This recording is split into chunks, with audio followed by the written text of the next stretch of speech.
Hello friends, welcome back to my YouTube channel lit talk let's talk.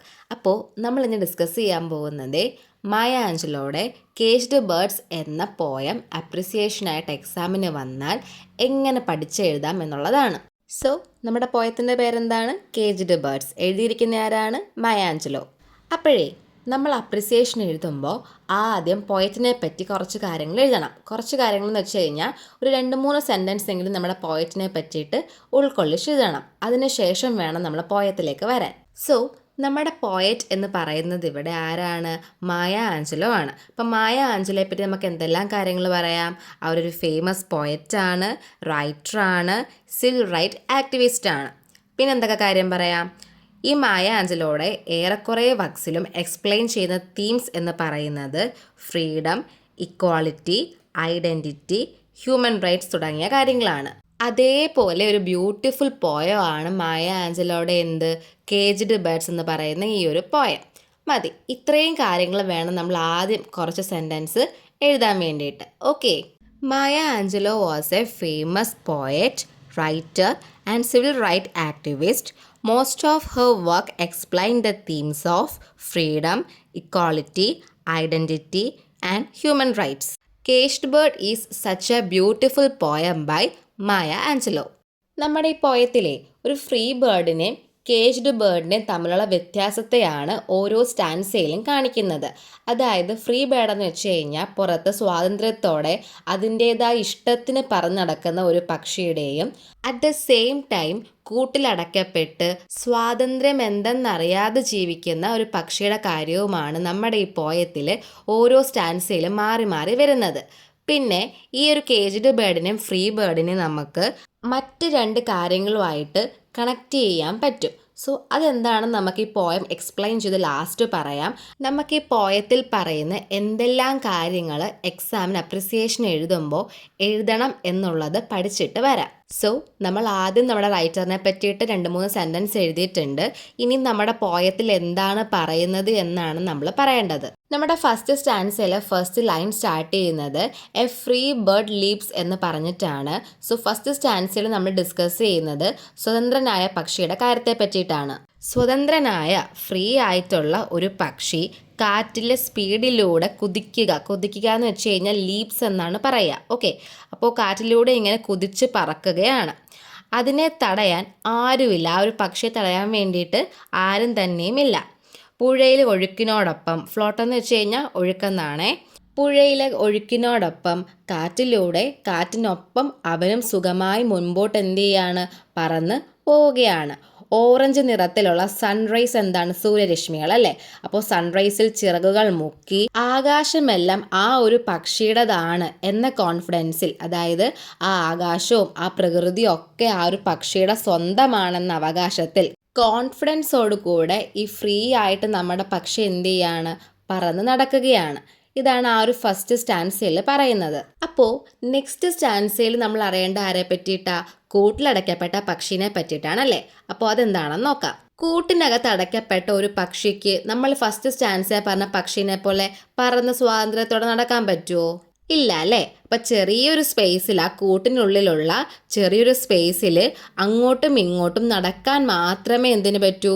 കൂട്ടിലടയ്ക്കപ്പെട്ട പക്ഷിക്ക് പറ്റുള്ളൂ. അതിൻ്റെ ഇഷ്ടം പോലെ, അതിൻ്റെ സ്വാതന്ത്ര്യം പോലെ അതിന് പുറംലോകം കാണാൻ കഴിയുന്നുണ്ടോ? അതുമില്ല. നമ്മൾ ഫസ്റ്റ് സ്റ്റാൻസയിൽ പറഞ്ഞ ആ പക്ഷിനെ പോലെയുള്ള ഫ്രീഡവും കോൺഫിഡൻസും സന്തോഷവും ഒക്കെ ഈ കൂട്ടിലടയ്ക്കപ്പെട്ട പക്ഷിക്ക് കിട്ടുമോ? ഒരിക്കലും കിട്ടില്ല.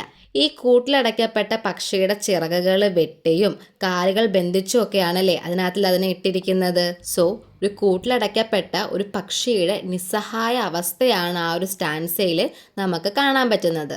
അപ്പോൾ അങ്ങനെ ഒരുപാട് വിഷമങ്ങൾ ആ പക്ഷിക്കുണ്ട്. സോ ആ വിഷമങ്ങളൊക്കെ ഉള്ളിൽ ഒതുക്കിയിട്ട് ആ ഒരു പക്ഷി, ആ കൂട്ടിലടയ്ക്കപ്പെട്ട പക്ഷി അവൻ്റെ തൊണ്ട തുറന്ന് അവൻ്റെ വിഷമങ്ങൾ എന്ത് ചെയ്യാണ്? പാടുകയാണ്. So he opens his throat to sing. Then next stanza എന്താ? The caged birds sings with fearful trill എന്നാൽ ആ കൂട്ടിക്കിടക്കുന്ന പക്ഷി എങ്ങനെയാണ് ആ ഒരു തൊണ്ട തുറന്ന പാട്ട് പാടുന്നത്? വിറയ്ക്കുന്ന രീതിയിൽ പേടിച്ചിട്ടാണല്ലേ ആ ഒരു പക്ഷി തൊണ്ട തുറന്ന് ആ ഒരു പാട്ട് പാടുന്നത്. മധുരമായ സന്തോഷത്തോടുള്ള പാട്ടായിരിക്കുമോ ആ കൂട്ടിക്കിടക്കുന്ന പക്ഷി പാടുക? ആ കൂട്ടിലടയ്ക്കപ്പെട്ട ആ ഒരു പക്ഷി ആഗ്രഹിക്കുന്ന, അല്ലേല് ആ പക്ഷിക്ക് അറിയാൻ കഴിയാത്ത എന്തിനെയോ പറ്റിയിട്ടാണ് എന്ത് ചെയ്യുന്നത്, ആ ഒരു കൂട്ടിലടയ്ക്കപ്പെട്ട പക്ഷി തൊണ്ട തുറന്ന് പാടുന്നത്. അതെന്താ അറിയാൻ വയ്യാത്ത കാര്യം? ഫ്രീഡം, സ്വാതന്ത്ര്യം. ഇനി ഈ കൂട്ടിലടയ്ക്കപ്പെട്ട പക്ഷി പാടുമ്പോൾ എങ്ങനെയാണെന്നാ പറയുന്നേ? His tune is heard on the distant hill. എന്താടാ പറയുന്നേ? ആ ദൂരെയുള്ള കുന്നിൻ്റെ അവിടെ വരെ എന്ത് ചെയ്യാൻ പറ്റും? ഈ ഒരു കൂട്ടിക്കിടക്കുന്ന പക്ഷി തൊണ്ട തുറന്ന് പാടുന്ന ആ ഒരു പാട്ട്, ആ ഒരു ട്യൂണ് കേൾക്കാൻ കഴിയുമെന്നാണ് പറയുന്നത്. ആ ഒരു പക്ഷിയുടെ ഫ്രീഡത്തിന് വേണ്ടി, സ്വാതന്ത്ര്യത്തിന് വേണ്ടിയിട്ടുള്ള പാട്ടാണ് അതെന്ന് പറയുന്നത്. ഓക്കെ, ഈ 3 സ്റ്റാൻസ മനസ്സിലായല്ലോ. ഇനി നെക്സ്റ്റ് സ്റ്റാൻസ പഠിക്കാവേ. ഈ സ്റ്റാൻസയിൽ നമ്മുടെ ഫ്രീ ആയിട്ട് നടക്കുന്ന ബേർഡ് ഉണ്ടല്ലോ, അതിനെ പറ്റിയിട്ടാണ് പറയുന്നത്. ഒരു ഫ്രീ ആയിട്ട് നടക്കുന്ന ബേർഡ്, ഒരു പക്ഷിക്ക് എന്തെല്ലാം ആനുകൂല്യങ്ങളാണ് കിട്ടുക എന്നതാണ് ഈ ഒരു സ്റ്റാൻസയിൽ പറയുന്നത്. ഒരു ഫ്രീ ആയിട്ട് സ്വന്തമായി ഫ്രീഡമുള്ള ഒരു പക്ഷിക്ക് ഇനിയും കൂടുതൽ സുഖമായിട്ട് എങ്ങനെ പറന്ന് നടക്കാമെന്നത് ചിന്തിക്കുന്നു. അതേപോലെ മരങ്ങൾക്കിടയിലൂടെ സൈന്ന് വെച്ച് കഴിഞ്ഞാൽ നെടുവീർപ്പിടുന്ന എന്നാട്ടോ. അപ്പോൾ മരങ്ങൾക്കിടയിലൂടെ നെടുവീർപ്പിട്ട് ഇളം കാറ്റിലൂടെ പറന്നു പോകാൻ ആ ഒരു പക്ഷിക്ക്, ഫ്രീ ആയിട്ട് നടക്കുന്ന പക്ഷിക്ക് സാധിക്കുന്നു. വേറെ എന്താ പറയുന്നേ? അതേപോലെ പുൽത്തകിടിക്കാണ് ലോൺ എന്ന് പറയുന്നത്. അപ്പോൾ അവൻ്റെ ഫുഡ്, ആ പുൽത്തകടിയിലൂടെ, ഈ പക്ഷിയുടെ ഫുഡ് എന്ന് പറയുന്നത് എന്താണ്? തടിച്ച ഫാറ്റ് ആയിട്ടുള്ള വേംസ് ആണ് അല്ലേ. പക്ഷി എന്ത് ചെയ്യാണ്? അതിനെ കാത്താണ് അങ്ങോട്ടേക്ക് പോകുന്നത്. കാരണം എന്താ? നമ്മുടെ ഈ പക്ഷിയുടെ ആഹാരമല്ലേ. സോ അവന് ഇഷ്ടമുള്ള ഫുഡാണ് എന്ത് ചെയ്യുന്നത്? ആ ഒരു പക്ഷി പറന്ന് നടന്ന് കഴിക്കുന്നത്. കൂട്ടിലടയ്ക്കപ്പെട്ട പക്ഷിക്ക് അങ്ങനെ കഴിക്കാൻ പറ്റുമോ? ഇല്ല. കൂട്ടിലടയ്ക്കപ്പെട്ട പക്ഷിക്ക് ആ ഒരു പക്ഷിയുടെ യജമാനൻ ആരാണോ, അല്ലെങ്കിൽ അവരെ നോക്കുന്നത് ആരാണോ, അവരെന്ത് ഭക്ഷണം കൊടുക്കുന്നോ അത് കഷ്ടപ്പെട്ട് കഴിക്കേണ്ടി വരും. ഈ ഫ്രീ ആയിട്ട് നടക്കുന്ന പക്ഷിയെ പോലെ പറന്ന് നടന്ന് ഇഷ്ടമുള്ള ഫാറ്റ് വോംസ് ലൈക്ക് അങ്ങനത്തെ ഫുഡൊക്കെ കഴിക്കാൻ പറ്റുമോ? ഇല്ല അല്ലേ. ഫുഡിന് വേണ്ടിയിട്ട് കഷ്ടപ്പെടേണ്ട അവസ്ഥയും ഫ്രീ ആയിട്ട് നടക്കുന്ന ബേർഡ്സിന് ഇല്ല. അവർക്ക് ഇഷ്ടമുള്ള എന്താണോ, അവർക്ക് എപ്പോൾ ഫുഡ് കഴിക്കണോ അപ്പം അവർക്ക് ഇഷ്ടം പോലെ എന്ത് ചെയ്യാം, ഫ്രീ ആയിട്ട് നടക്കുന്ന പക്ഷികൾക്ക് ഫുഡ് കഴിക്കാം. പക്ഷേ ഒരു കേജ്ഡ് ബേർഡിൽ കിടക്കുന്ന പക്ഷിക്ക് അത് പറ്റുമോ? ഇല്ല. ആദ്യത്തെ സ്റ്റാൻസെ പറഞ്ഞ പോലെ പിന്നെയും പറയുകയാണ്, ആകാശം ഫുൾ അവൻ്റെ ആണ് എന്ന അഹങ്കാരത്തിൽ, കോൺഫിഡൻസിൽ എന്താണ് ആ ഒരു പക്ഷി, ഫ്രീ ആയിട്ട് നടക്കുന്ന പക്ഷി അങ്ങനെ പറന്ന് നടന്ന് അവൻ്റെ ആ ഒരു ഫ്രീഡത്തിനെ എൻജോയ് ചെയ്യുന്നു. ദെൻ നെക്സ്റ്റ് സ്റ്റാൻസെ പറയുന്നത് കൂട്ടിലടയ്ക്കപ്പെട്ട പക്ഷിയായിട്ടോ, കേജ്ഡ് ബേർഡിനെ പറ്റിയിട്ടാണേ.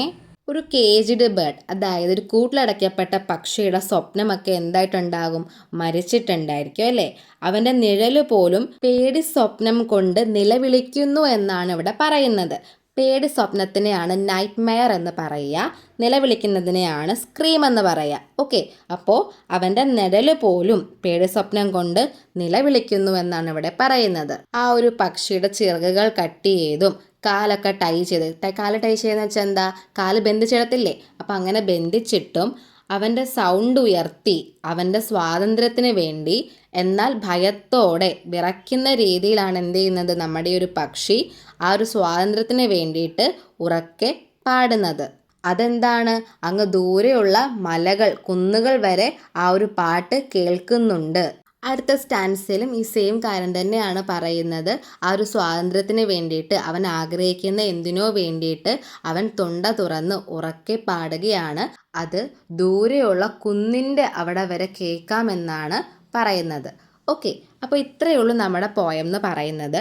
ഇതാണ് നമ്മുടെ പോയത്തിൻ്റെ സമ്മറി. ഫ്രീഡം, സ്വാതന്ത്ര്യത്തിൻ്റെ ആ ഒരു ഇമ്പോർട്ടൻസ്, അല്ലെങ്കിൽ അത് നമുക്ക് തരുന്ന കോൺഫിഡൻസ്, അതിനെയൊക്കെയാണ് എന്ത് ചെയ്യുന്നത് ഇവിടെ കേജ്ഡ് ബേർഡിലൂടെയും ഫ്രീ ബേർഡിലൂടെയും കാണിക്കുന്നത്. നമ്മുടെ പോയറ്റ് മായ ഏഞ്ചലോ ഒരു സിവിൽ റൈറ്റ് ആക്ടിവിസ്റ്റ് ആയതുകൊണ്ട് തന്നെ നമുക്ക് ഈ ഒരു പോയത്തിൻ്റെ ഐഡിയയെ, തീമിനെ മറ്റൊരു രീതിയിലൂടെ കണക്ട് ചെയ്യാൻ പറ്റും. ഇവിടെ കൂട്ടിലടയ്ക്കപ്പെട്ട പക്ഷി എന്നുകൊണ്ട് നമുക്ക് കണക്ട് ചെയ്യാൻ പറ്റുന്നത് അടിമത്തത്തിൽപ്പെട്ടവരുടെ വിഭാഗത്തെയാണ്. നമ്മുടെ ഈ കേജ്ഡ് ബേർഡിനെ പോലെ തന്നെ അവർക്കും അവരുടെ സ്വാതന്ത്ര്യം കിട്ടുന്നില്ല. ഓക്കെ, അപ്പോൾ ആ ഒരു കാര്യത്തിന് വേണ്ടി അവരത്രയും ആഗ്രഹിക്കുന്ന ഒരു കാര്യത്തിന് വേണ്ടി അവർക്ക് അവരുടെ സൗണ്ട് റേസ് ചെയ്യാൻ മാത്രമാണ് കഴിയുന്നത്. നമ്മുടെ ഈ ഒരു കൂട്ടിലടയ്ക്കപ്പെട്ട പക്ഷി തൊണ്ട തുറന്ന് അത് സ്വാതന്ത്ര്യം ആഗ്രഹിക്കുന്നതിനുള്ള പാട്ട് പാടുന്നത് പോലെ ഈ അടിമത്വത്തിൽപ്പെട്ടവർക്കും എന്ത് മാത്രമേ കഴിയൂ? അവരുടെ സൗണ്ട് റേസ് ചെയ്യാൻ മാത്രമേ കഴിയൂ. അതാണ് അവരുടെ ഏക ആയുധം എന്ന് പറയുന്നത്. ദെൻ ഫ്രീ ബേർഡ്, ആ പക്ഷിയെ ഉദ്ദേശിക്കുന്നത് ആരെ കണക്ട് ചെയ്തിട്ടാണ്? എല്ലാ ആനുകൂല്യങ്ങളും ലഭിക്കുന്ന വിഭാഗം ആൾക്കാരുണ്ടല്ലോ, അവരെയാണ് ഫ്രീ ബേർഡായിട്ട് ഇവിടെ പറയുന്നത്. ചുരുക്കം പറഞ്ഞാൽ സ്വാതന്ത്ര്യം ഫ്രീ ബേർഡിനെയും വെളുത്ത വർഗ്ഗക്കാരെയും സൂചിപ്പിക്കുന്നു. അതേപോലെ കേജ്ഡ് ബേർഡ് എന്ന് പറയുന്നത് അടിമത്വത്തിനെയും ആഫ്രിക്കൻ അമേരിക്കൻസിനെയും, അതായത് സ്ട്രഗിൾസ് ഓഫ് ആഫ്രിക്കൻ അമേരിക്കൻസിനെയാണ് കാണിക്കുന്നത്. അപ്പോൾ പോയറ്റിനെ പറ്റി എഴുതി കഴിഞ്ഞ് നമ്മുടെ ഈ പോയത്തിൻ്റെ ഈ ഒരു എക്സ്പ്ലനേഷൻ നമ്മുടെ അപ്രീസിയേഷനകത്തിൽ ഡിസ്ക്രൈബ് ചെയ്ത് എഴുതി വെക്കുക. അത് കഴിഞ്ഞ് അടുത്ത് നമ്മൾ എഴുതേണ്ടത്, ഈ ഒരു പോയത്തിൽ ഒരുപാട് പോയറ്റിക് ഡിവൈസസ് യൂസ് ചെയ്തിട്ടുണ്ട്. പോയറ്റിക് ഡിവൈസസ് എന്തിനാണ് യൂസ് ചെയ്യുന്നത്? നമ്മുടെ പോയത്തിൻ്റെ ആ ഒരു ഭംഗി കൂട്ടാൻ വേണ്ടിയിട്ടാണ്. അതേപോലെ ധാരാളം ഇമേജറി ഈ ഒരു പോയത്തിൽ കാണുന്നുണ്ട്. ട്രീ, വിൻഡ്, ഓറഞ്ച്, സൺറൈസ് ഒക്കെ ഇമേജറിക്ക് എക്സാമ്പിളാണ്. ദെൻ ഇതിൽ സിംബലിസം ഉണ്ട്. അതായത് ഈ കേജ്ഡ് ബേർഡ് എന്തിനെയാണ് സിംബൽ ചെയ്യുന്നത്? സ്ലേവറി അല്ലെങ്കിൽ ഒപ്രഷനെയാണ് സിംബലൈസ് ചെയ്യുന്നത്. അതേപോലെ ഫ്രീ ബേർഡ് എന്തിനെയാണ്? ഫ്രീഡത്തിനെയാണ് കാണിക്കുന്നത്. ഫ്രീ ബേർഡ് എന്തിനെ റെപ്രസെൻറ്റ് ചെയ്യുന്നത്? Free bird represent free people. അതേപോലെ നമ്മുടെ പോയത്തിൽ വിങ്സ് ക്ലിപ്ഡ് അല്ലെങ്കിൽ ഫീറ്റ് ടൈഡ് എന്നൊക്കെ വെച്ച് പറഞ്ഞിട്ടുണ്ട്. അതൊക്കെ സിംബലൈസ് ചെയ്യുന്നത് ഫ്രീഡം ഇല്ലായ്മയാണ്. ഓക്കെ, ദെൻ സ്കൈ അല്ലെങ്കിൽ വിൻഡ്, ഇത് സിംബലൈസ് ചെയ്യുന്നത് ഫ്രീഡത്തിനെയാണ്. പിന്നെ നമ്മുടെ ഒരു പോയം ചുരുക്കത്തിൽ എന്തിനെയാണ് റെപ്രസെൻറ്റ് ചെയ്യുന്നതെന്ന് ചോദിച്ചു കഴിഞ്ഞാൽ hope and protest. Okay, then ഈ ഒരു പോയത്തിലെ മെയിൻ തീംസ് എന്തൊക്കെയാണ്? Freedom and slavery, oppression and racism, hope, inequality, strength of human spirit തുടങ്ങിയവയാണ്. ഓക്കെ, ഇത്രയും കാര്യങ്ങൾ പാരഗ്രാഫ് ഡിവൈഡ് ചെയ്ത് നമ്മൾ എഴുതിക്കഴിഞ്ഞാൽ നമ്മുടെ അപ്രിസിയേഷൻ്റെ ഫുൾ മാർക്ക് നമുക്ക് സ്കോർ ചെയ്യാൻ പറ്റും. ഇപ്പോൾ ഞാൻ ഇങ്ങനെ പറഞ്ഞു തന്നിട്ട് ഇത് കേട്ടിട്ട് സ്വയമേ എഴുതാൻ അറിയാവുന്ന കൂട്ടുകാർ നമ്മുടെ കൂടെ ഉണ്ടാകും. എന്നാൽ ഇങ്ങനെയൊക്കെ മലയാളം കേട്ടിട്ട് സ്വന്തമായിട്ട് ഇംഗ്ലീഷിൽ അപ്രിസിയേഷനൊക്കെ എഴുതാൻ അറിയാൻ വയ്യാത്ത കൂട്ടുകാരും നമ്മുടെ കൂടെ ഉണ്ടാവും. സോ അങ്ങനെയുള്ള കൂട്ടുകാർക്ക് വേണ്ടിയിട്ട് നമുക്ക് പഠിക്കാനുള്ള ഏത് പോയത്തിൻ്റെ അപ്രിസിയേഷൻ ചോദിച്ചാലും ആ ഒരു പോയത്തിലെ ഇപ്പോൾ ഈ ഒരു കഥ നിങ്ങൾക്ക് മനസ്സിലായില്ലേ? കഥ മീൻസ് ഈ ഒരു പോയത്തിൻ്റെ സമ്മറി നിങ്ങൾക്ക് മനസ്സിലായില്ലേ? എന്താ ഈ പോയത്തിൽ പറയുന്നതെന്ന്? അതേപോലെ എല്ലാ പോയത്തിലും എന്താണ് പറയുന്നത് എന്ന ആ ഒരു ചുരുക്ക സമ്മറി ഒന്ന് നമ്മൾ പഠിച്ചു വെച്ച് കഴിഞ്ഞാൽ ഒരു വീഡിയോ ഞാൻ ഓൾറെഡി അപ്ലോഡ് ആക്കിയിട്ടുണ്ട്. നിങ്ങൾക്ക് പഠിക്കാനുള്ള ഏത് പോയത്തിൽ അപ്രിസിയേഷൻ ചോദിച്ചാലും ആ ഒരു വീഡിയോയിൽ പറയുന്ന പോലെ പഠിച്ചു കഴിഞ്ഞാൽ നിങ്ങൾക്ക് ഏത് അപ്രിസിയേഷനും എഴുതാൻ പറ്റും. സോ സ്വന്തമായിട്ട് എഴുതാൻ അറിയാൻ വയ്യാത്ത കൂട്ടുകാർ ആ ഒരു വീഡിയോ ഒന്ന് കണ്ടു നോക്കാം കേട്ടോ. ഞാൻ ലിങ്ക് ഡിസ്ക്രിപ്ഷൻ ബോക്സിൽ കൊടുത്തേക്കാവേ. അതേപോലെ പോയത്തിൽ നിന്ന് നമുക്ക് കുറച്ച് ലൈൻസ് തന്നിട്ട് ആ പോയം ഏതാണ്, പോയറ്റിൻ്റെ പേരെന്താണ്, ഇങ്ങനെയൊക്കെ ചോദ്യങ്ങളൊക്കെ വരും. അതിനെ ബേസ് ചെയ്ത് ഒരു മാർക്കിൻ്റെ 5 ക്വസ്റ്റ്യൻസ് ഒക്കെ വരാൻ സാധ്യതയുണ്ട്.